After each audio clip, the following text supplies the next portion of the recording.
Batwing at Six Flags America is just one of two remaining Vekoma Flying Dutchman coasters. This was one of the first flying coasters when it opened in 2001, but is Batwing inferior to the flyers that came after it? In this video, I will review Batwing.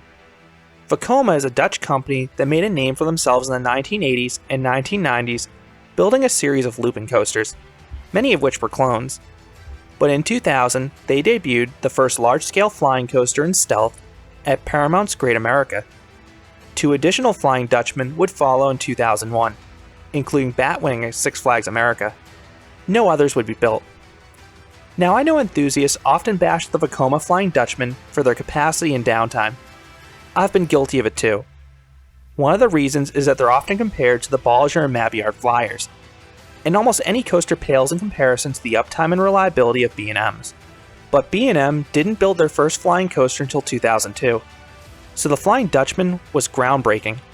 If you compare the Flying Dutchman to the first two flyers that preceded it, the Vekoma coasters suddenly look a lot better.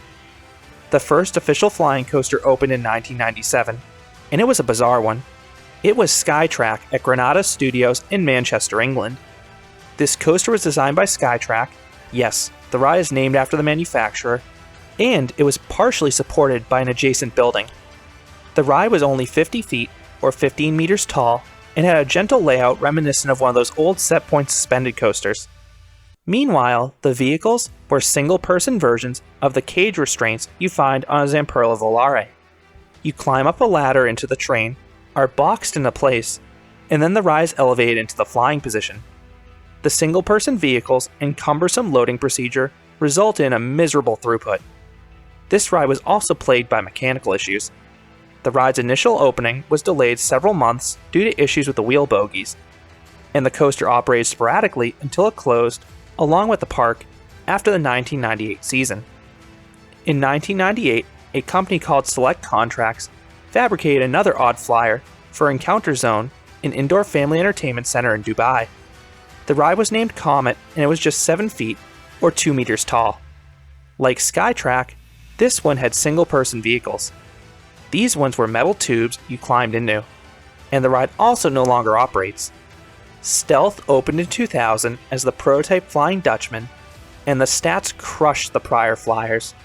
Stealth stood 115 feet, or 35 meters tall, covered 2,766 feet, or 843 meters of track, and featured 5 inversions. While the ride was well received, it was very unreliable. The biggest issue is that the ride's electrical system was located on the trains themselves, and since these components were exposed to the ride's dynamic forces, including upwards of 4.3 Gs, they often triggered faults. The rumor is that the Flying Dutchman coaster was partially funded by the Paramount parks. In exchange, Paramount would receive the first prototypes and have exclusive rights to the coaster for a certain number of years. The original plan was to add 2 additional Flying Dutchmen to Paramount's Kings Island and Paramount's Kings Dominion in 2001. These coasters would improve upon issues discovered on Stealth, but Paramount was so dissatisfied with Stealth's uptime that they had no intentions to add additional Flying Dutchman coasters.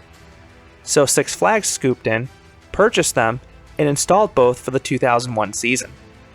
X-Flight went to Six Flags Worlds of Adventure in Ohio, while Batwing went to Six Flags America in Bowie, Maryland. These two coasters would have the same height and start as Stealth, but the finale would be different. The 2 corkscrews on Stealth, which were easily the roughest part of the ride, were replaced by much smoother and wilder inline twists. The ride then also added a helix before the brake run.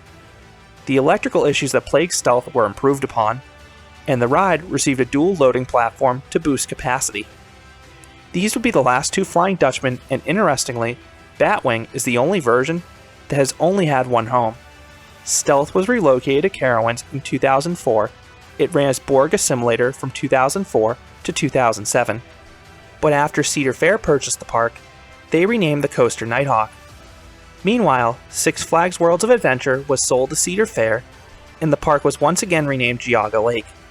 And as we know, Cedar Fair closed Geauga Lake after the 2007 season and relocated a handful of their rides across the chain.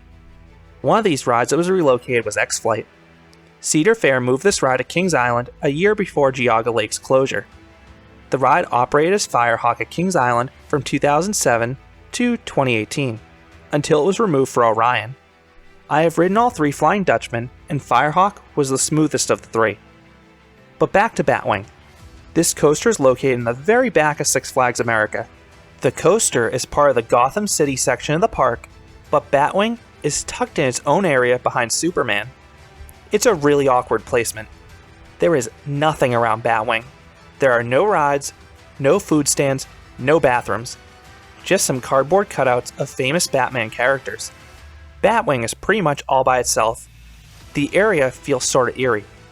This isolated location is one of the reasons why I suspect Batwing has never opened with the park in any of my visits to Six Flags America. The other reason could be because of maintenance issues. Batwing, while less prone to downtime than the original Stealth, it's still less reliable than most other roller coasters out there. While I've never had Batwing closed for an entire visit, I have seen it take until a late afternoon to open on occasion. And on these visits, you can see maintenance over by the ride station trying to get it open. When Batwing opened, it had a much higher throughput. The coaster originally had 3 trains, each seating 24 riders across 6 rows. But now the third train is nowhere to be found, and it's unclear when the second train was last used. I did see it on the transfer track in my fall 2020 visits at least. I have only ever seen Batwing using one side of the dual loading station and running one train. The ride's dispatches are glacial for several reasons. 1. The harnesses are a chore to get in and out of. The restraints consist of these padded vests and lap bars. The lap bars usually aren't too problematic, but the vests sure are. The vests have a lot of resistance, so they can be tricky to manipulate and equally challenging to clip together and unclip. I don't have any issues with the vests or lap bar, but I do find the seat backs uncomfortable. 2. The ride is usually sparsely staffed, and since the employees have to help a large part of the train with their restraints, it really slows things down. However, the crew on my most recent visit at the start of the 2021 season was exceptional. They were getting the trains out in 30 to 60 seconds, which is incredible for a ride like this. I hope this continues in the future. 3. The seats take up quite a bit of time to raise and lower. You board in the sit-down position, but you depart and enter the station lying on your back. Because of all these reasons and a 2-minute ride time, it's not uncommon to see 6 to 7 minutes pass in between cycles. In most of my visits, Six Flags America has been a ghost town, so the meager throughput doesn't cause any issues. The one exception is during Fright Fest, particularly on Saturday nights, which seems to be the busiest time for any Six Flags park. I've seen lines reach 60 to 90 minutes at Fright Fest for Batwing. This is when the second train is really missed. In terms of seat selection, I don't have a major preference, but I do think the positive Gs are a pinch more powerful in the back. Once lowered onto your back, you crawl out of the station and ascend the lift hill backwards. The lift hill is quite loud and can be heard from anywhere within Gotham City, which is quite beneficial if you don't want to walk all the way over to Batwing's area to determine if it's operating. The lift angles you towards Superman, so you get some decent views of Ride of Steel. Once you crest the lift, you gently dip down and turn to the right. You then flip 180 degrees, transferring yourself into the flying position.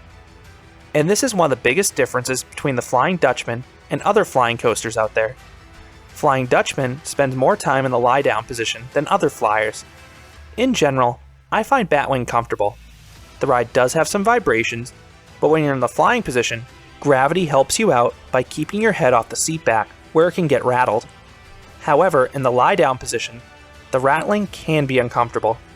You either need to expose your head to the rattling, or fight gravity and lift your head off the seat back. Both are unpleasant. Thankfully, most of the ride does take place in the flying position, but I didn't look forward to the times I was on my back. The initial fly to lie is an exciting visual since you go from staring at the sky to the ground in an instant. And if you're in the back, the transition delivers a surprising dose of positive Gs since the pre-drop generates a little bit of speed. And the positive Gs in this coaster feel very interesting. On most coasters, you feel heavier and start to gray out. On Batwing, the positive Gs try to shove you through the vest restraint into the ground. It's a really freaky feeling. Once in the flying position, you travel down a graceful first drop that curves to the left. It offers no airtime or laterals since it is quite gradual, but the pullout delivers decent positive Gs up front and very strong positive Gs towards the back. That is followed by back-to-back overbanks. The front gets a great view of Superman and strong positive Gs in the first overbank through the pullout in between overbanks. The back doesn't get any major forces on the turn itself, but they do get some crushing positive Gs in the pullout in between overbanks. The second overbank is more drawn out, so it doesn't offer any forces. However, it is very disorienting. Midway through the overbank, the element transitions into a fly-to-lie, so you finish the element on your back. This is probably the bumpiest part of the ride because of the transition and speed at which you take the element. Then comes the most forceful part of the ride, the vertical loop. The entrance and exit of the loop deliver intense positive Gs.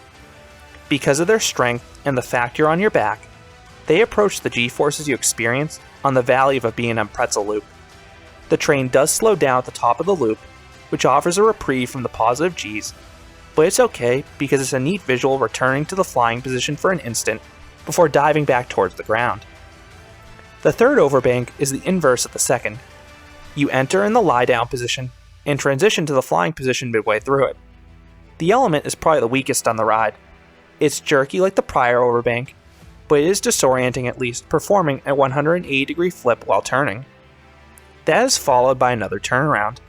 This one dips towards the ground, so it delivers more positive Gs. They are stronger up front in this element, but they're great throughout the train. Then comes back-to-back barrel rolls, and I'm glad this was changed from the original Flying Dutchman. The corkscrews on Nighthawk are downright violent. The barrel rolls on Batwing are fantastic. They're smooth, disorienting, and forceful. Most barrel rolls, especially those on flyers, are often slow, graceful, and floaty. These ones are faster and try to spike you into the ground with positive Gs when you're flipped into the flying position. That's followed by a solid 470-degree downwards helix. Up front, the entrance to this helix delivers strong Gs. If you're towards the back, the G-forces increase as the helix progresses. You then have one last element, a fly-to-lie. This element is swift, so it is disorienting like the other times you change riding positions. The entry into the brake run can be a bit bumpy though, so watch your head at the conclusion of this element. You then return to the station, ending the ride. So what would I rate Batwing? I would give this coaster a 7 out of 10. Outside of the aforementioned capacity issues, my only problem with Batwing as a ride are the vibrations in the lie-down sections. Outside of that, I really like this coaster's layout, and Batwing has several inversions and some oddly strong forces. Of the three Flying Dutchmen, Batwing is in the middle. Firehawk was my favorite since it didn't have the vibration issues. Nighthawk is my least favorite because it has those issues, plus those uncomfortable corkscrews at the end. I far prefer this layout to the original B&M flying coaster layouts in Galactica at Alton Towers and Superman Ultimate Flight at the Six Flags parks. The original B&M flyers only flex their positive Gs in one or two spots, but those B&M flyers are far superior in terms of comfort. I definitely prefer the later B&M flyers over the Flying Dutchman, but these coasters shouldn't be overlooked because the Flying Dutchman demonstrated that flying coasters could be built on a large scale with thrilling elements. Who knows if B&M would have done it without Vekoma? So those are my thoughts on Batwing, the Vekoma Flying Dutchman coaster at Six Flags America. What are your thoughts on this coaster, or any of the Vekoma Flying Dutchmen? Are you a fan of this coaster model? I would love to hear your thoughts down in the comments. If you enjoyed this review, I'd appreciate it if you gave this video a like, and you considered subscribing, because there'll be a lot more roller coaster and amusement park videos here at Canopy Coaster. Thanks for watching.